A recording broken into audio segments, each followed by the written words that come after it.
اللہ تعالیٰ نے حضرت ابراہیم کو بہت زیادہ مال عطا فرمایا. اتنے اونٹ گنے نہیں جاتے، گائیں اتنی زیادہ کہ شمار نہیں ہوتی، بکرے بکریاں اتنی زیادہ کہ شمار، بہت زیادہ مال اللہ نے عطا فرمایا. اور ابھی کچھ عرصہ پہلے آپ پیچھے جائیں نا تو جو لفظ مال تھا وہ روپے پہ تو بولا ہی نہیں جاتا تھا، وہ جانوروں پہ بولا جاتا تھا. بہت زیادہ مال اللہ نے دیا، بکریاں، گائیں، اونٹ، بیل، بڑا کچھ. تو رب کریم نے فرشتوں سے فرمایا کہ وَاتَّخَذَ اللَّهُ إِبْرَاهِيمَ خَلِيلًا، ابراہیم میرا دوست ہے. تو فرشتے کہنے لگے یا اللہ جسے اتنا کچھ دیا جائے اس نے دوست تو بننا ہی ہوتا ہے، وہ نوازا ہی بڑا ہے، اتنا مال، اتنے کھیت کھلیان، اتنا کچھ.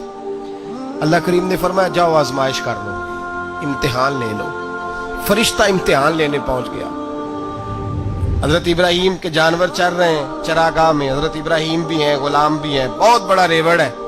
آپ تشریف فرمائے. ایک فرشتہ آیا تو کھیت میں چھپ کے بیٹھ گیا اور بلند آواز سے کہنے لگا سبحان اللہ والحمدللہ ولا الہ الا اللہ واللہ اکبر. اب وہ حضرت سیدنا ابراہیم علیہ السلام کھڑے تھے تو وہ کھیت میں بیٹھ کے تسبیح پڑھنے لگا سبحان اللہ والحمدللہ ولا الہ الا اللہ. حضرت ابراہیم کہنے لگے یہ میرے رب کا نام کون لے رہا ہے، بڑی اس کی میٹھی آواز ہے، بڑی کون ہے. ڈھونڈنے لگے، گھومتے گھومتے اس کے پاس چلے گئے. فرشتہ انسانی شکل میں، تو میرے رب کا ذکر کر رہا تھا؟ اس نے کہا میں ہی کر رہا تھا. فرمانے لگے یار ایک دفعہ پھر نہیں کرتا؟ تو کہنے لگا ابراہیم پہلے تو میں اپنی مرضی سے کر رہا تھا، تو کہتا ہے تو پیسے لگیں گے، پیسے ہیں تو کر دیتا ہوں. حضرت ابراہیم کہنے لگے بول تو کیا لے گا، میرے اللہ کا ذکر سنانے کا کیا لے گا؟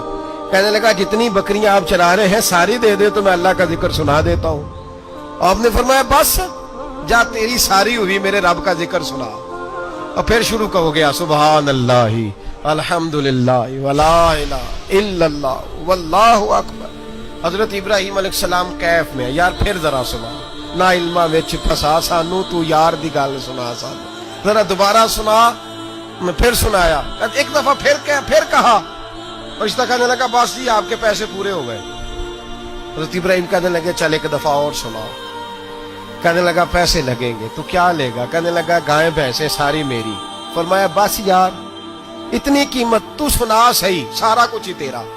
پھر شروع ہو گیا سبحان اللہ والحمدللہ ولا الہ الا اللہ واللہ اکبر.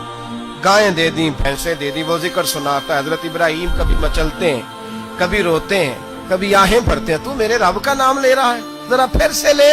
کیف جاری ہے. کہنے لگا بس بھائی. حضرت ابراہیم فرمانے لگے تو اور لے لے جو لینا ہے، مجھے ذکر سنا. اس نے کہا ابراہیم بکریاں میں لے چکا، گائے بھینسیں میں لے چکا، اونٹ رہ گئے، سارے لے لوں گا پھر ذکر سناؤں گا. فرمایا کیا تیرا ہوا، تو ذکر سناتا رہ، میں دیتا ہوں. دے دیا. کچھ دیر ذکر کیا تو اب خاموش ہو گیا. حضرت ابراہیم خلیل اللہ علیہ السلام فرمانے لگے ذکر سنا. کہنے لگا ابراہیم اب تیرے پاس دینے کو کیا ہے، ہر چیز تو میں لے چکا. آپ فرمانے لگے یہ گائے بھینسیں بکریاں چرانے کے لیے تجھے کوئی نوکر ملازم بھی تو چاہیے نا. تو اس طرح کر مجھے رکھ لے، میں روٹی نہیں مانگوں گا، کھانا نہیں مانگوں گا، تو اللہ کا ذکر سناتا رہنا، میں تیرے جانوروں کی نوکری کرتا رہوں گا. حضرت ابراہیم علیہ السلام نے جب یہ کہا نا، فرشتے کی آنکھوں میں آنسو آ گئے. تر دامنی پہ شیخ ہماری نہ جائیے، ہم دامن نچوڑ دیں تو فرشتے وضو کریں. فرشتہ رو پڑا اور کہنے لگا ابراہیم مجھے سینے سے لگاؤ، آپ واقعی اس قابل ہے کہ اللہ آپ کو اپنا دوست بنائے.